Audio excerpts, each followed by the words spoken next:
councils of government, we must guard against the acquisition of unwarranted influence, whether sought or unsought, by the military-industrial complex.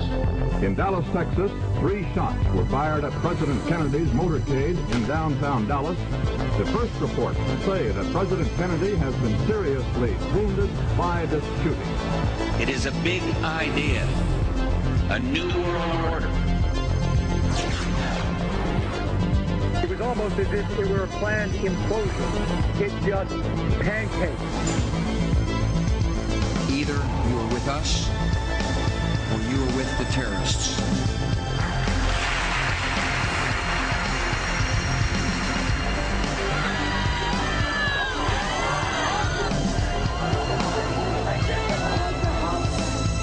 But I also believe that a lot of gun owners would agree that AK-47s belong in the hands of soldiers, not in the hands of criminals. Guns will be taken, and no one will be able to be armed.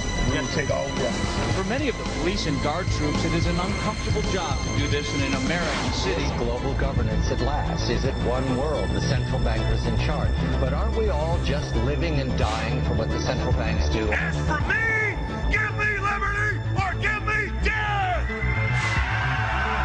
The answer to 1984 is 1776.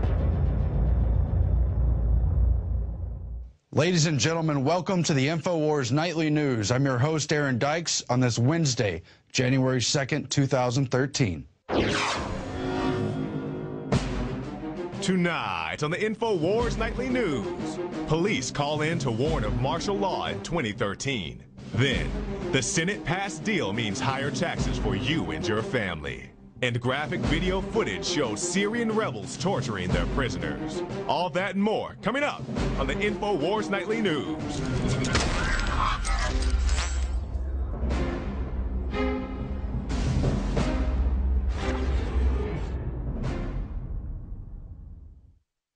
Well, ladies and gentlemen, after a great deal of theatrics and hemming and hawing on both sides of the aisle, Congress has finally agreed a deal over the fiscal cliff, really a Wile E. Coyote deal where we're already over the edge, hanging over a great, infinite, vast space of nothingness. But we're told this has fixed the problem and solved our debt, well, for maybe a matter of months.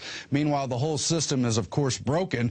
But Bloomberg has reported how the Senate-passed deal means a higher tax on 77% of all households. More than 80% of households with incomes between $50,000 and $200,000 would pay higher taxes.